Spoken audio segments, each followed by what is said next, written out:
This person who talks about the forces of arrogance, you are threatening the descendants of the Prophet's companions in the Arabian Peninsula, while you, the children of the Umayyads, the little ones of Muawiyah ibn Abi Sufyan, in Syria, have awakened your army. It is enough that in Aleppo, by the testimony of Putin, by the testimony of your master Putin, whose feet you wash and whose boots are over your head, it is enough by the testimony of Putin. And what the enemies themselves have testified, that only 300 fighters from the descendants of Yazid ibn Muawiyah, may Allah be pleased with him, from descendants of Al-Hajjaj, from the descendants of Muawiyah, from the descendants of Muawiyah, from the descendants of Shia, Mayats, entered the city of Aleppo, where there were 3,000 men, and they were defeated without even firing a shot.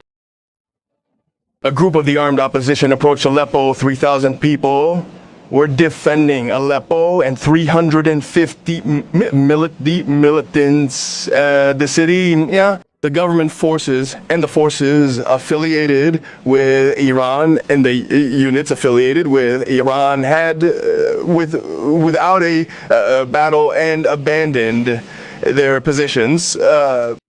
If previously our Iranian friends would ask for help in moving their groups to Syrian territory, without us to help them in getting them out of Syria, and we help them move 4,000.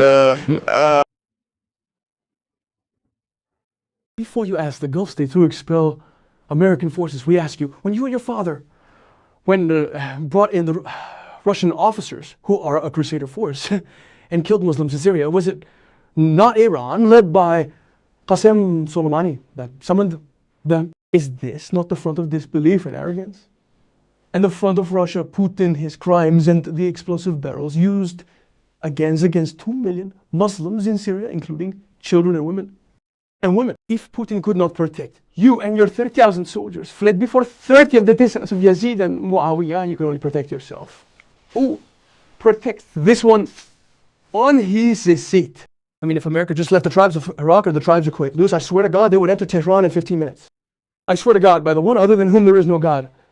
I tell you, only 30 of the descendants of Yazid ibn Muawiyah, may Allah be pleased with him. What would you say then if 30 of the descendants of Al-Hajjaj were in Iraq? What would they do?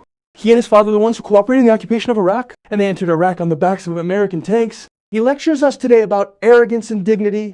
In Afghanistan, who entered on the backs of American tanks? Did his foreign minister, Javad Zarif, not say it? That we created the Shia militias that entered Kabul on the backs of American tanks. And he and his father are the ones who told America, they told Trump not to withdraw from Afghanistan, and now he lectures us about arrogance and dignity. I personally tell him, you should thank America, because America is the one protecting you from the Arab Ahwaz tribes, and it is protecting you from the Kurdish tribes. It is the one protecting you from the Baluch tribe. It is the one protecting you from the people, the oppressed Iranian people. And we say this to all the hidden descendants of the Qurmashang sons. That, folks, we are witnessing what Khamenei, his son, his father, Khamenei, have committed.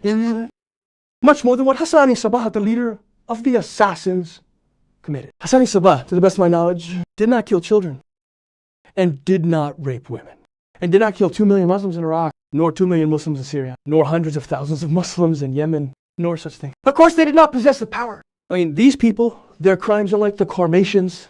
And they are Qarmatians, by the way. They are an extension of the Qarmatians, because these people are an extension of Hamza al-Zuzani. Hamza al-Zuzni said, we are an extension of the Qarmatians. And Hamza al-Zuzni's followers are the deep state. They are present inside Turkey today. They are present inside Iran. They are the ones ruling Iran. Meaning Khomeini and those groups, or the Manichaean groups, or the Makh. I am telling the Shia, in the end, when you die, you will discover you are fallen people who worship Satan, which is that they worship the single eye. And the book of Sulaiman of Qais al-Hilali, their goal is, I forgot the term by God. Their goal is the single eye, which is the eye of Horus found in Egypt, which the Prophet, peace be upon him, said regarding the Dajjal. The Dajjal is one eye.